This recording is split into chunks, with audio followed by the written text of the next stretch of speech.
Et ce que je trouve bien, c'est que la kiné et le crossfit, en fait, ça se ressemble beaucoup. En fait. Tu vas trouver beaucoup de ressemblances parce que la kiné, à terme, c'est une rééducation fonctionnelle. Et le crossfit, c'est un sport fonctionnel.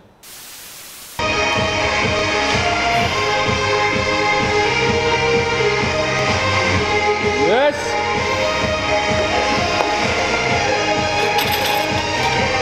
C'est mon bouc ça! En fait je te tourne dans un sens et tu pars dans l'autre. Désolé Max, faut rester droit mais j'arrive pas.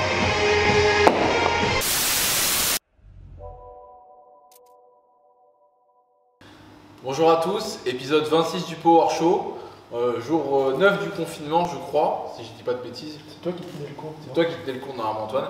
Donc aujourd'hui ça va parler crossfit, ça va parler entraînement, on est avec Antoine Tamy. Antoine il est crossfitter, il fait partie du top 10 français depuis environ 2 ans. C'est lui qui m'a, je tiens cette info de lui. Top 5 français. Ouais. Top 5 oh. Non, j'ai fait 10e, 4-3. Sur les Open. Ouais. Donc top 10 français depuis 2 ans en crossfit, ça fait aussi 5 ans qu'il en fait. Et il a une petite particularité, c'est pas ses grosses cuisses, c'est qu'il est aussi en master 2 de kiné. Donc on va aussi peut-être parler un peu physio, prévention de blessures, etc. Voilà. On va rentrer sur d'autres sujets que l'entraînement, on va essayer d'aller un peu plus loin. Et il est haltérophile aussi, il fait des compètes d'haltéro. Il est haltérophile parce qu'il a une chaise comme ça, les haltéros, entre les séries, ils ont toujours leur chaise pour se reposer, ça fait partie de l'équipement, en plus de la ceinture et des genouillères et des chaussures haltéro. D'ailleurs, si vous avez des potes powerlifters, vous pouvez les prévenir qu'on est en confinement parce qu'ils sont toujours en récup entre deux séries, je pense jusqu'à maintenant, ils sont peut-être pas au courant que les salles ont fermé. Donc faut les tenir au courant. Bon, du coup, on va démarrer direct. Antoine, comme je te disais, ça fait 5 ans que tu fais du crossfit et ça fait un moment que tu en fais un haut niveau de compétition. Comment est-ce que tu l'as vu évoluer le crossfit? Parce que 5 ans, c'est pas très longtemps, on va dire, pour une pratique sportive, mais pour un sport comme le crossfit, qui est un sport très jeune, qui a beaucoup évolué, est-ce que tu as vu une différence, que ce soit au niveau de la compétition, des WOD, le niveau des gens, les formats, les qualifications, etc. Au niveau du niveau surtout, le niveau il a vraiment explosé. J'ai commencé en 2015, les WOD ça a toujours été un peu les mêmes, varier les différents mouvements sur toutes les compètes que j'ai pu faire. Mais ouais, c'est vraiment le niveau qui a explosé ces dernières années, ça s'est vraiment professionnalisé en fait. Il y a de plus en plus de personnes qui en font leur métier. Et du coup, comme ils en font toute la journée, leur niveau il augmente. Et c'est ce qui pousse chaque athlète à devenir meilleur. Après, Ouais, puis comme tous les sports, plus tu as un grand nombre de personnes qui font un sport, plus tu as la chance d'avoir des mecs qui sont génétiquement, on va dire, au-dessus du lot, et donc qui vont perfer à fond. De toute façon, c'est comme n'importe, même sur un marché, s'il y a plein de salles de sport qui ouvrent, le niveau moyen de la salle de sport augmente et du coup les meilleures salles sont de meilleure qualité que les meilleures salles d'avant. Ça marche aussi pour le sport. Et du coup, ouais, tu as vu le niveau augmenter. Tu l'as plus vu augmenter chez les hommes ou chez les femmes? Parce qu'on a beaucoup parlé en fait de ce week-end des compètes qu'a fait Antoine. Et il disait que par exemple, avant, une nana, il fallait juste qu'elle sache faire un muscle-up presque, et c'était suffisant pour faire partie d'une équipe. ouais. Pour faire les French. Quand tu regardes les filles, celles qui se distinguaient, c'était celles qui arrivaient à faire les mouvements les plus difficiles, en gymnastique ou en haltérophilie.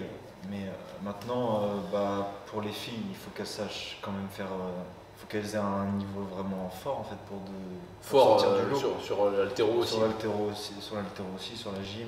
Ah bah si t'as une fille qui fait un clean and jerk à 80, maintenant au crossfit c'est pas tellement au haut si niveau, alors qu'à une époque c'était monstrueux pour les filles en crossfit. Maintenant, il faut savoir enchaîner même au niveau des filles, il faut savoir enchaîner. Faire un 21-15-9 avec 80 kg. On parle bien des compètes style anciennement régional, même les sanctionnales maintenant. Les sanctionnales maintenant, que ce soit en indiv ou en équipe d'ailleurs. Que ce soit en indiv ou en équipe. En équipe, c'est les filles qui font la différence parce que les mecs, on n'aura pas un écart tellement grand, mais il suffit qu'il y ait une fille qui soit forte et directe. Ça va faire la diff pour l'équipe. Oui, tu passes un palier en fait. Tu passes un palier pour ton équipe. Parce qu'il y a moins d'athlètes féminines ou il y a moins d'athlètes féminines avec un niveau relevé? Il y a moins d'athlètes féminines avec un niveau relevé. Avec un niveau relevé, parce que bon, pour le coup, le crossfit, j'ai l'impression qu'il y a beaucoup de nanas qui pratiquent quoi. Et du coup, est-ce que toi, tu remarques justement, comme ça fait 5 ans que tu en fais, tu remarques certaines habitudes chez les nouveaux crossfitters, des bonnes ou des mauvaises? Si tu avais un conseil à donner aux gens qui démarrent, les erreurs que tu retrouves souvent? Moi, je suis à CrossFit Venom Rungis, dans la box de Venom. C'est une box nouvelle, il y a beaucoup de gens qui commencent le CrossFit. Et ouais, en fait, ils s'éparpillent un peu, ils veulent faire un peu tout, sans penser par exemple à leur technique en haltéro. Ils vont pas faire attention à ça, après ils vont passer sur. Ouais, ils vont vouloir s'envoyer des gros WOD dans la gueule sans C'est maîtriser ça, les bases. ils vont mettre des gros WOD, ils vont mettre des WOD de 40 minutes, même 50 minutes, voire 1 heure, et ça 5 fois d'affilée. Enfin, Est-ce que c'est des trucs que tu fais toi des WOD aussi? ouais, je le fais, mais très très rarement, quoi. Un WOD de 50 minutes, de toute façon, ça te pénalise pour toute ta semaine. Très rarement, c'est quoi? Tu fais ça une fois par semaine, une fois par Non. mois? Même pas, ça dépend des phases que j'ai. Donc si on est sur du foncier, je vais faire des WOD de plus de 20 minutes à peu près, mais très rarement 60 Sachant que minutes. c'est pas ton point faible toi, en plus. Bah, Tu tiens bien quand même sur la durée. ça va, mais c'est pas mes préférés non plus, parce que c'est long. Ça, personne n'aime ça. Ben, ça, on le voit même ici. En fait, je pense c'est la mode un peu de faire ça, parce que les gens ils pratiquent le CrossFit aussi pour s'amuser, etc., partager des moments entre potes. Mais sauf qu'ils veulent aussi progresser. Les gens n'ont pas un seul objectif, généralement ils en ont plusieurs. Sauf que les WOD de 50 minutes, pour le coup, c'est peut-être fun pour certaines personnes. Par contre, en termes de progression, ils n'y sont pas du tout. Alors que peut-être s'ils faisaient des WOD un peu plus courts, ils arriveraient à allier ces deux aspects. Et généralement, les WOD où c'est joli sur papier, c'est les pires WOD, 10 tours de 10 exercices avec 10 reps par exercice. C'est les pires en faire. Généralement, c'est les pires. Même pour savoir mettre de l'intensité dans un WOD, ça va être plus facile de se mettre dedans sur un WOD de 5-10 minutes que sur un WOD de 50 minutes. 50 minutes, à un moment, forcément, tu commences à lâcher, que tu commences à... Ouais. Et toi, tu dis que ces mecs-là, ils font des gros WOD, ils se mettent des gros WOD dans la gueule sans avoir les bases. Toi, quand on te voit t'entraîner, t'as ta partie haltéro, ta partie gym et ta partie WOD. Tu fais pas que de l'haltéro en WOD, que de la gym en WOD, tu bosses tout en tout. spécifique. Ouais. Je commence généralement, j'ai mon rituel avec mes exos fétiches que vous avez vus depuis une semaine. Des trucs de kiné? Des trucs de kiné que je fais tout le temps, tous les jours. Ça, c'est bien ça. Donc, je peux le redire un peu plus fort.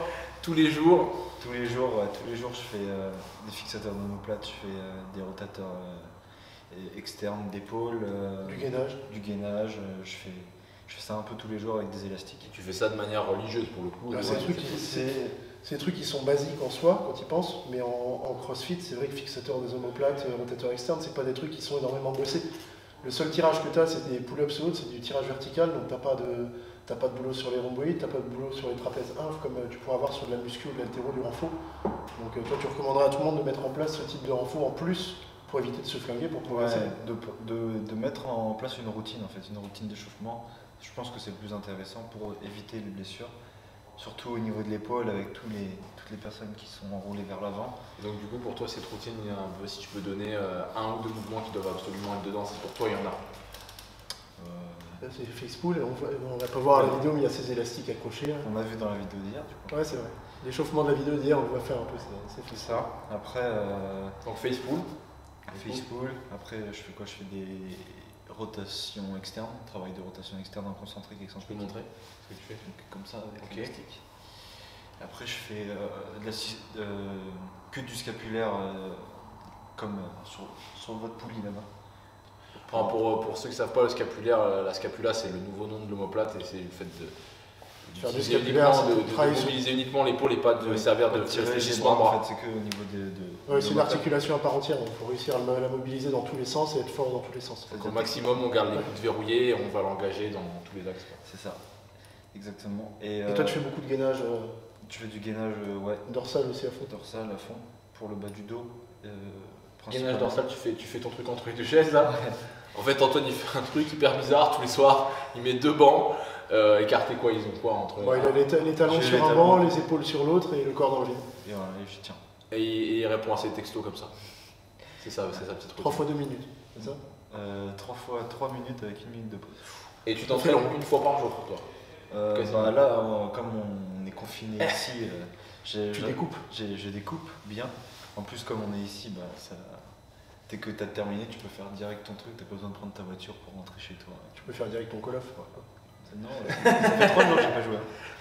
Et après, dans ma routine d'échauffement, je fais aussi le moyen fessier qui est beaucoup oublié dans le crossfit, je pense, ou même dans tous les sports.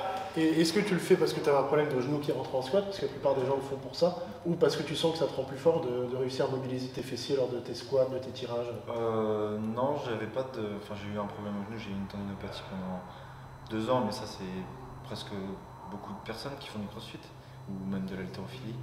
Mais j'avais un déficit au niveau du moyen fessier, comme beaucoup de gens, du coup.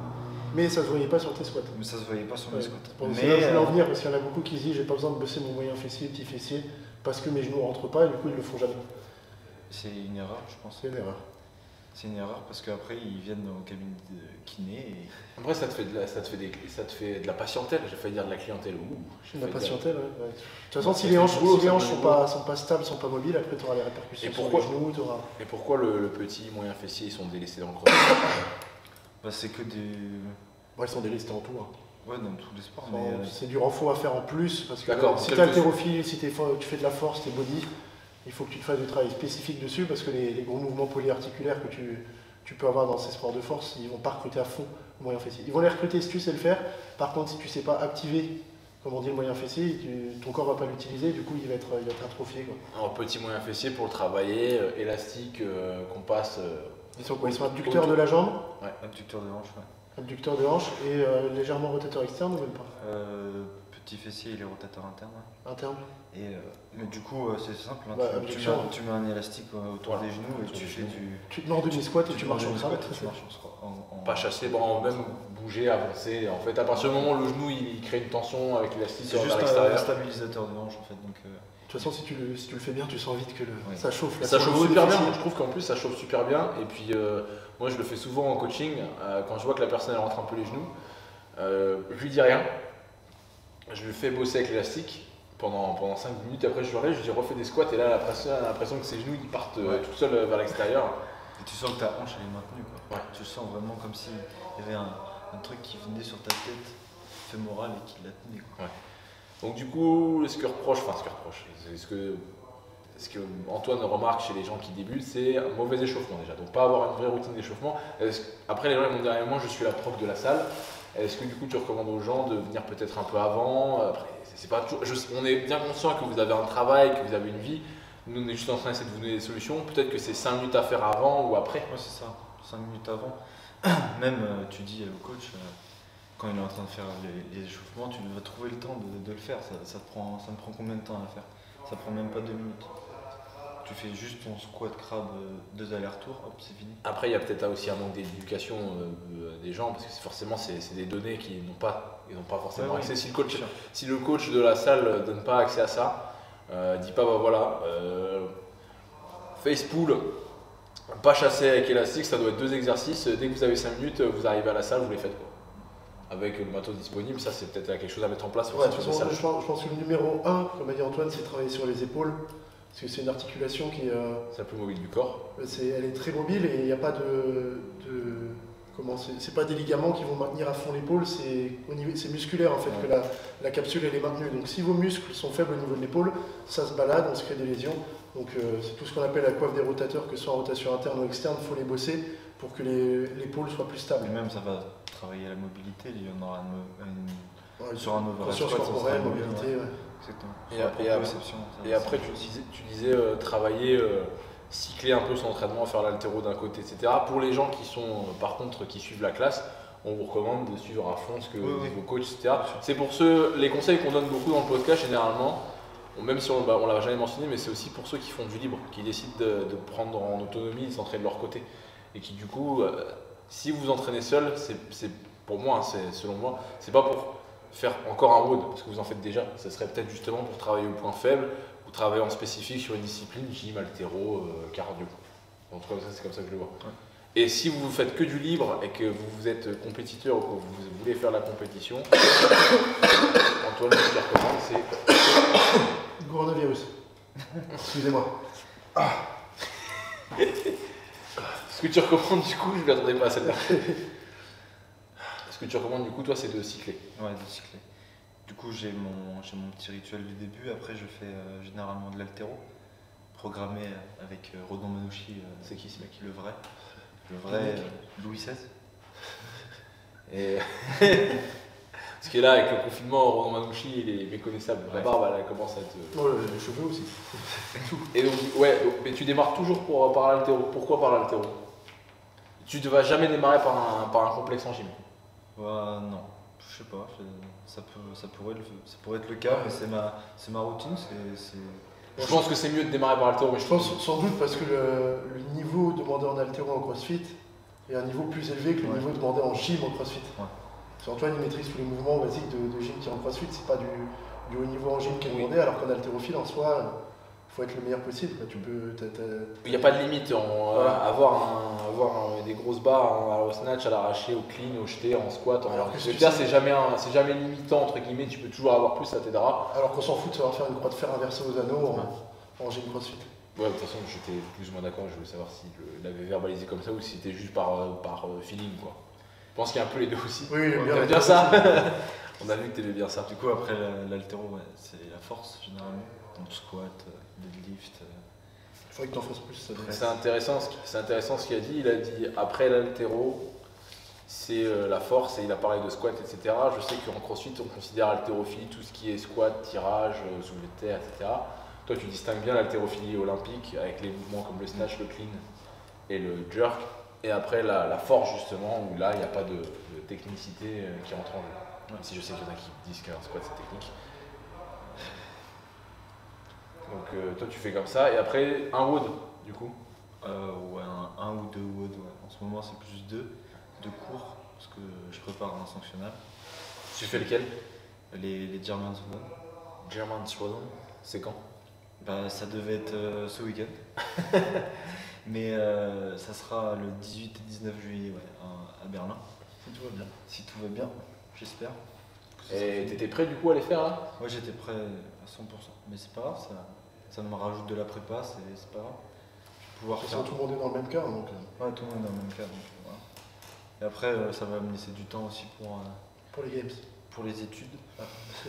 Et tu périodises comment? Parce que là, comme je t'ai demandé si t'étais prêt. Ça veut dire que tu as eu une montée en gamme sur tes charges, que le cardio, tu l'as réinséré petit à petit. Comment tu commences à organiser en fait? Est-ce que tu organises 3 mois à l'avance? Est-ce que plus ou moins dans l'année, c'est tout le temps le même entraînement? Comment tu t'organises? Déjà, qui te coach? Celui qui me coach, c'est Maxime. Ok. À Venom. Venom, ouais. C'est lui qui fait ta prog. C'est lui qui fait ma prog perso, ouais. Et, du coup, j'ai Redon pour la partie altéro. Pour la partie altéro. Sachant que là en altéro, c'est ce que je suis de toi le plus, tu es sur tes meilleures barres en ce moment. Ouais, en ce moment, depuis que je suis avec Redon en fait. L'arraché, ça. 120 en snatch, c'est ça? J'y connais un petit peu. 170 en jerk. 170 en jerk. Et il manque un peu de clean parce que t'as pas de jambes. Ouais, exactement. Il faut que je le fasse 160. Ouais, faut monter un peu en squat. Il me manque 3 kilos.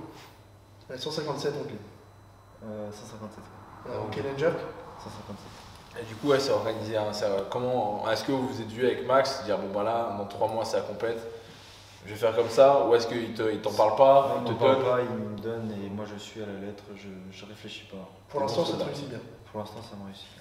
C'est lui qui pense pour moi, je fais que exécuter. Et ça te va, c'est ce que tu veux? Tu veux pas avoir à réfléchir à la du tout? Tu veux pas comprendre comment ça marche? Des fois, je lui donne mon ressenti de toute façon à chaque fin d'entraînement. Je lui donne qu'est-ce qui a pas été, s'il s'est un peu emballé. C'est souvent le cas. C'est quoi le WOD là que tu avais peur de faire? Ça fait beaucoup là, non? C'est aujourd'hui que tu as peur de faire un WOD, non? Non. Tu avais des deadlifts à 175. C'était hier. Et tu l'as fait? Ouais, mais pas à la charge qu'il a dit.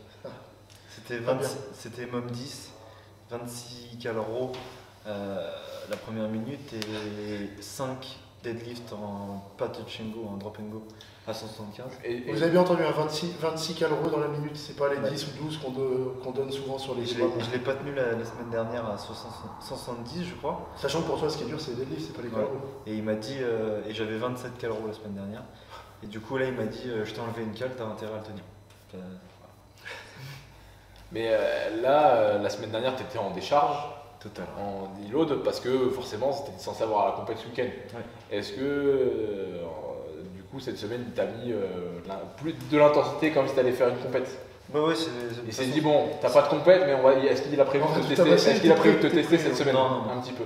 Non, là on est vraiment dans la vision de préparer la compète en juillet. Et du coup, je suis persuadé de ce qu'il fait. Je crois en lui et je ne mets pas en doute. Et je Confiance suis à la lettre. aveugle. Exactement. Là, j'ai une question quand même, comment tu gères le fait d'avoir deux coachs en soi? C'est Max qui te dit, tel jour, tu as de l'haltéro, et toi tu dis à Redon, j'ai de l'haltéro, qu'est-ce que je fais, coach? Ouais, C'est ça? il m'envoie ma prog le dimanche. Après, j'envoie ma prog à Redon. Et Redon, il fait mon haltéro en fonction de ça. Et Redon, tu veux faire des arrachés suspension basse. Ouais, c'est ce que je déteste. Et des épaulés suspension basse. Ça, non, pas trop. Pas trop? Après, tu as un avantage, c'est que Redon, maintenant, il pratique le crossfit. Donc, il a une bonne lecture de ta programmation. Alors que si tu prends un coach qui ne pratique pas forcément le crossfit, ou en tout cas qui ne connaît pas la discipline, ça peut cannibaliser ce que tu fais de l'autre côté, quoi. Pour l'instant, ça marche assez bien. Pour l'instant, ça marche très très bien même. Même si je t'ai vu dans des salles étales en fin de journée, et ça marche. Et t'es avec Max depuis combien de temps? Depuis, on va dire, ça fait 4 ans et demi, je pense. Il a une prog, Max. Et avec Redon Elite depuis? Competitor, hein. Voilà, Elite Competitor, c'est la prog de Maxime. Et avec Redon, ça fait 2 mois, 3 mois, je crois. Ouais. D'accord. Et avant, t'étais que avec Max ou t'avais un autre coach haltéro? J'avais un autre coach haltéro, ouais, Fares. Il m'a bien aidé techniquement. T'avais beaucoup de 5x5 sur Oui. le mouvement, c'est ça? Ça, mais c'était surtout je pense du qualitatif. Il m'a beaucoup changé, surtout sur mes départs en fait. J'avais tendance à crocheter, alors que maintenant je suis beaucoup plus détendu. T'as toujours le cul en l'air sur les Oui. départs, mais C'est mieux qu'avant. c'est mieux qu'avant. C'est difficile de tout changer. T'aurais pas arraché 120 de toute façon si c'était Non. resté comme avant. Ouais. En tout cas, ce qu'on peut retenir, c'est qu'il est bon soldat, un peu comme Hugo, l'Espagnol qui est avec nous. On avait fait un podcast avec lui. Si vous ne l'avez pas vu, je vous le recommande.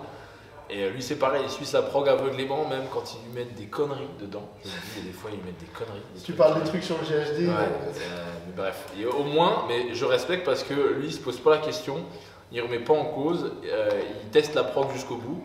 Et je trouve que c'est le meilleur moyen pour savoir aussi. et ça si- rajoute pas. Voilà. Ça aussi, c'est le truc Voilà. souvent, là, c'est ce que les gens font, c'est ça Tous rajoute. ceux qui suivent des progs, je vous invite à être un peu, en tout cas pendant quelques temps, assez rigide là-dessus, c'est-à-dire faites exactement ce qui vous est demandé et du coup quand ça décharge, quand c'est moins lourd, faites-le aussi. Parce que le problème, il y a beaucoup de progs qui ne marchent pas parce que les gens ils se rajoutent, ils te disent pas qu'ils ont fait 2 heures de surf avant d'aller faire le WOD.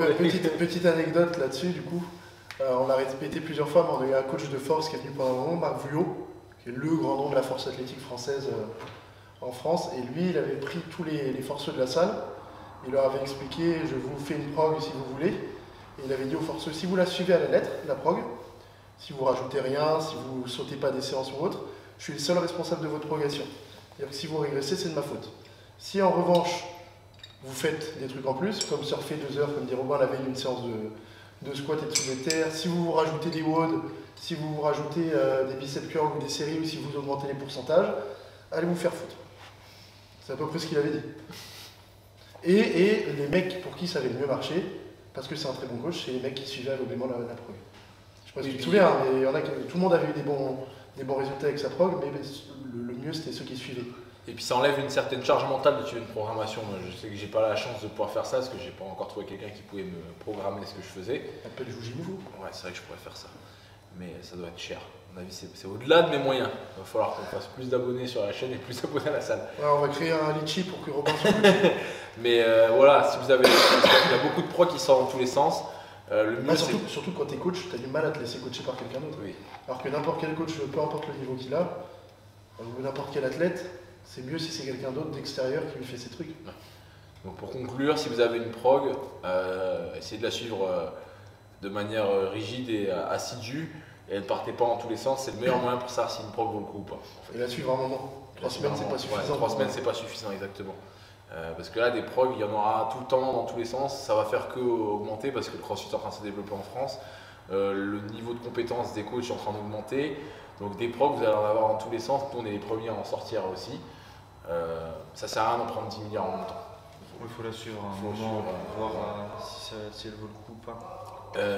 Je vais rester sur mon ami l'espagnol. On lui avait posé la question c'est quoi ton point fort au crossfit? Il avait dit c'est la souffrance. Et toi, du coup, c'est quoi ton point fort au crossfit si tu pouvais Polyvalent quand même, toi. Ouais. Ouais, t'es bon sur Peut-être les ergos quand même. Je suis pas. Si t'as vraiment un truc où tu sens que là t'as Je pense que je suis pas fort quelque part. En fait, je suis moyen partout. Je pense que c'est ça. c'est la force. définition même du crossfit. Non, mais c'est ça.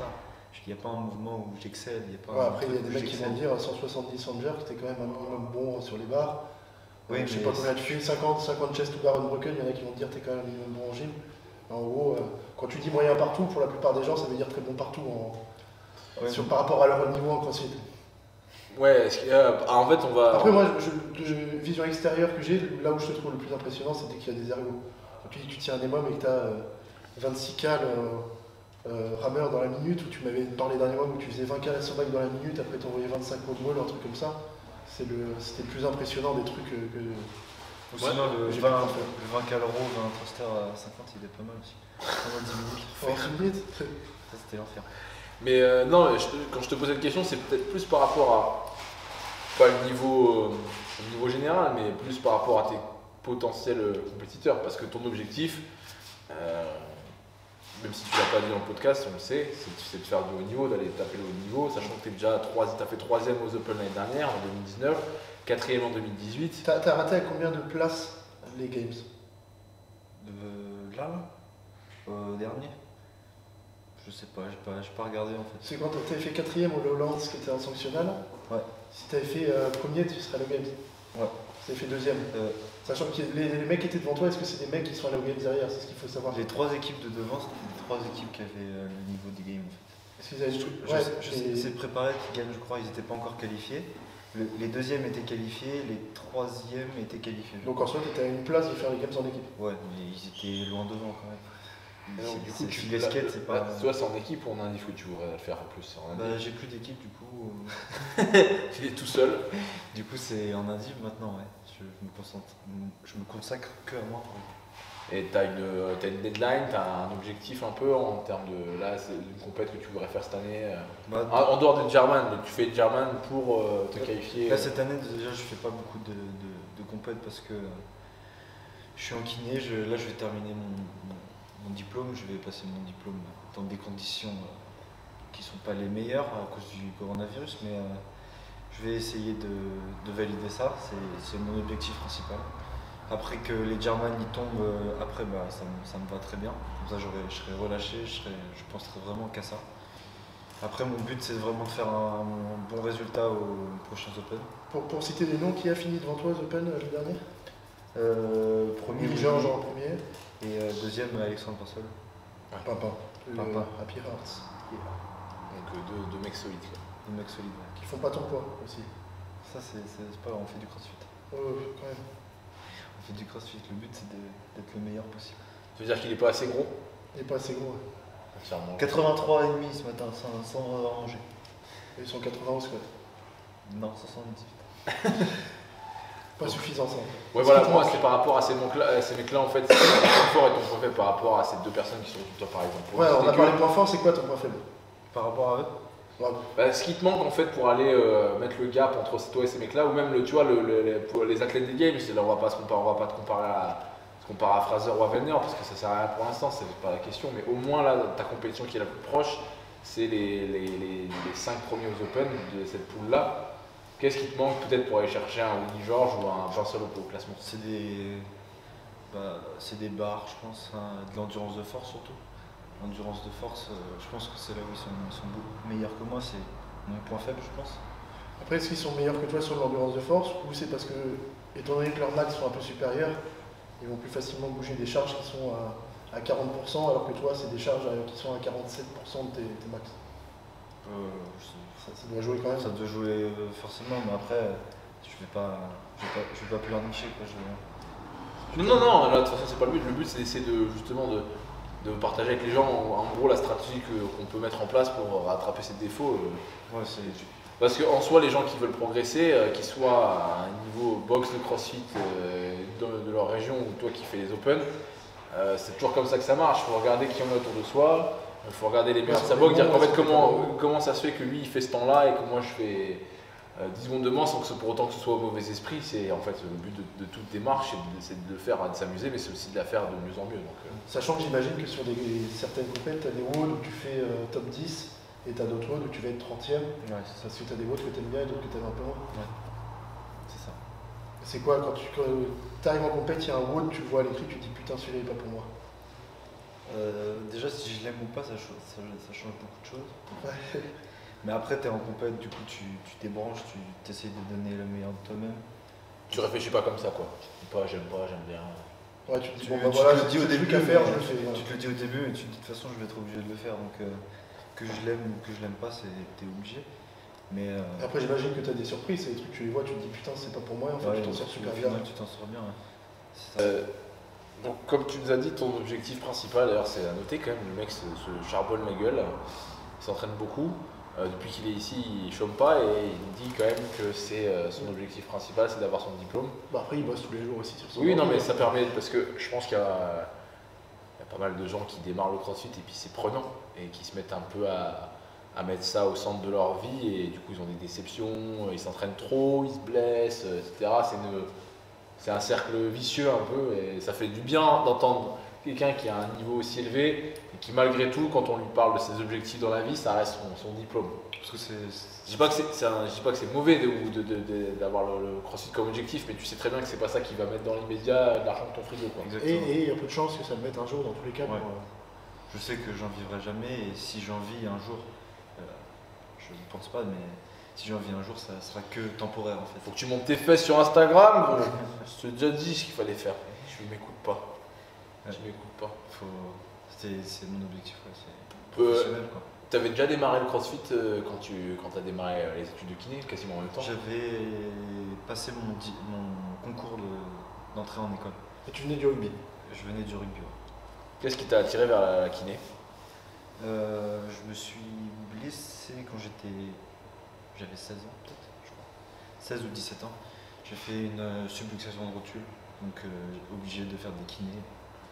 Et je voulais faire pilote d'avion à l'époque, mais quand j'ai vu les études, je me suis dit, Puis t'as vu Hugo comment il est dégénéré, tu t'es dit c'est pas possible. je me suis dit c'est trop compliqué, donc faut que je me rabatte sur autre chose, je ne savais pas quoi faire. Et en fait la kiné, j'ai vu que ça s'alliait beaucoup avec donc le corps humain, ce qui est super intéressant, Et le sport. et le sport du coup derrière. Donc, et ce que je trouve bien, c'est que la kiné et le crossfit, en fait, ça se ressemble beaucoup. En fait.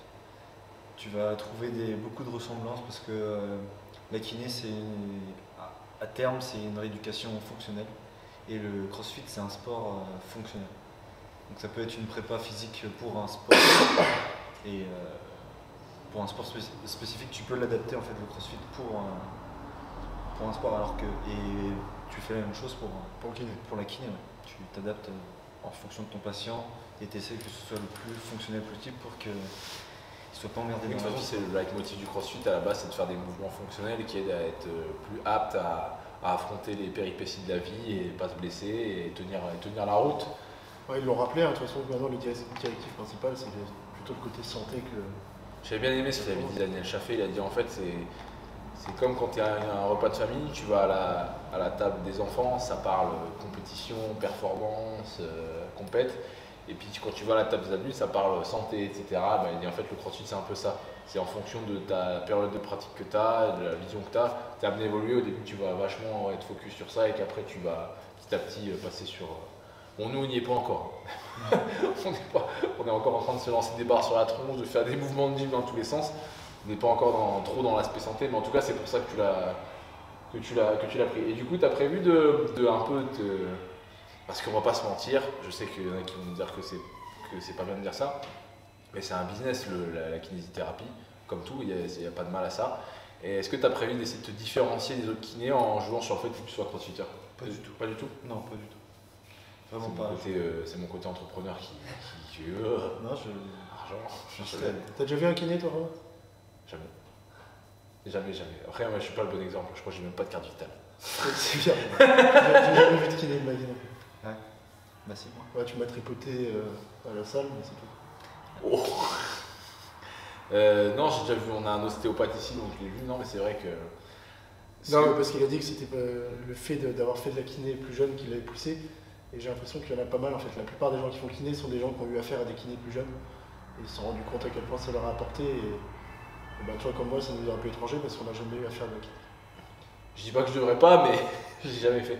Et donc, bon, t'as pas prévu du tout de te servir de ça? Moi, je pense que tu devrais, si jamais. Parce que. Moi, j'aurais pas besoin de ça pour avoir une patientèle. Il y a tellement de demandes. C'est vrai? Il y a trop de demandes. Bah écoutez, j'ai une box de CrossFit et t'attends. Mais ça t'intéressait pas justement d'avoir ce type de clientèle-là? Patientèle. Patientèle, pardon. Non, pas plus qu'une autre. Enfin, après, ça sera plus cool dans l'éducation, c'est sûr, parce que ça sera des trucs que je connais. Parce que tu peux choisir de travailler plus avec des personnes âgées, plus avec des enfants, plus avec... Moi, je préfère quand même les sportifs, ouais. Mais du coup, il y a beaucoup de patients que j'ai fait souffrir en méthode CrossFit. Ils le savent pas, mais en fait. Ouais. C'est quoi là? EMOM, burpees. Non, je rigole. Je rigole. Qu'est-ce que t'as fait à Redon ce matin pour le faire souffrir? J'ai fait de la cupping thérapie. En dynamique sur les cuisses? Non, je me suis fait tout seul en dynamique. Parce que lui, il veut pas, il a peur. Ouais, ça fait mal en même temps. Ah, par contre, ton set d'ampoule, c'est pas le même que le nôtre. Je sais pas si t'as essayé, lui, Tessera. Nous, c'est vraiment, j'allais dire, c'est du matériel chinois, mais lui aussi, ça vient de Chine, son truc. C'est la version Mickey, la nôtre. Voilà. Moi, j'ai vu tous les sujets que je voulais aborder avec toi. Sauf si, je sais pas, il y a un truc que tu voulais dire, une déclaration. Bah, déjà, merci à vous de me loger ici. C'est avec grand plaisir que je m'entraîne tous les jours avec vous. On va filmer ton lit pour montrer la qualité un petit peu de. C'est vrai on devrait vous montrer le dortoir dans Il y a beaucoup de gens qui me disent qu'on est chanceux, mais c'est parce qu'ils n'ont pas vu nos conditions de nuit. Bah tiens, j'en profite pour lâcher un mot. On est extrêmement chanceux de pouvoir passer le confinement ici. Ça ne fait aucun doute parce pour Louis et moi, on a l'opportunité de continuer à travailler. C'est quand même pas négligeable parce que je pense qu'il y a pas mal de gens qui vont s'en rendre compte quand on travaille pas dans la vie, on se fait vite chier, il n'y a pas qu'entraînement. Les charges continuent de tomber aussi. Voilà. Pour l'entreprise. On aime bien notre travail, donc on a la chance de continuer à le faire. Malheureusement, Marin, il ne peut pas. Sa nana, elle travaille en EHPAD, donc elle est en contact avec des personnes âgées, donc il ne peut pas être avec nous. On s'entraîne. Par contre, on n'a pas le confort d'un chez-soi depuis une semaine. Et ça, c'est une concession qu'on s'est faite. C'est une concession aussi qu'on s'est fait. Et puis j'aurais dû filmer mon premier lit ici. Il y a certaines personnes que je ne citerai pas, mais qui ont reproché à certains coachs de se filmer, de montrer qu'ils avaient du matos. J'en profite pour le lâcher. En fait, les gens, s'ils sont pas contents, ils avaient qu'à investir 150 000 balles ou 200 000 balles ou 300 000 balles dans une salle, pas se payer pendant 3-4 ans. Et puis, oui, c'est vrai que c'est pas un luxe en soi. Et puis en fait, voilà, et puis ils auraient une salle. Donc voilà. En fait, on fait des choix de vie à un moment. Et en fonction de la conjoncture économique, sociale, culturelle, et ben, ça a eu un impact sur ce qu'on fait. Donc nous, on avait fait ce choix-là il y a 3 ans et aujourd'hui, je suis content de l'avoir fait. Et c'est aussi pour ça qu'on fait cette vidéo parce que je vais en profiter. Je ne vais pas faire que en profiter moi, je vais vous en faire profiter vous avec le contenu qu'on va continuer à vous faire. Alors je vous remercie aussi, j'en profite pour remercier tous ceux qui nous ont envoyé des messages pour les vidéos en me disant que ce qu'on faisait ça leur plaisait beaucoup, qu'ils ressentaient l'ambiance de la salle, qu'ils aimaient bien ce qu'on faisait, ça nous fait super plaisir. C'est un peu un Secret Story version. Secret Story, mais Hugo c'est le protagoniste principal. Ouais. Tu touches l'argent de. Il faudrait le suivre toute la journée. On pourrait faire une série juste sur Hugo, ça marcherait. Donc voilà, je vous remercie. Il faut juste un petit rappel, on a eu quelques questions qu'on a gardées dans un tiroir pour le Q&A, le question-réponse qu'on voulait faire. N'hésitez pas à en mettre aussi en réponse à cette vidéo parce qu'on n'a pas encore assez de questions pour avoir une grosse vidéo matière à faire un truc intéressant. Donc si vous avez d'autres questions, n'hésitez pas à les mettre en réponse à cette vidéo et on va trier pour vous faire une vidéo là-dessus. Pendant ça, maintenant on va aller s'entraîner, je crois. Ouais. Ça. Bon bah, merci encore d'avoir suivi la vidéo, abonnez-vous à la chaîne, likez la vidéo, dislikez quand même si vous n'aimez pas, Antoine, si vous n'aimez pas Louis ou moi, on peut tailler les tenues, les chaussures, les coupes de cheveux. On lira vos commentaires avec grand plaisir. Merci à Louis de m'avoir coupé les cheveux. C'est le plus beau dégradé que j'ai. Voilà, un petit trou là, mais sinon ça va. Allez, salut tout le monde.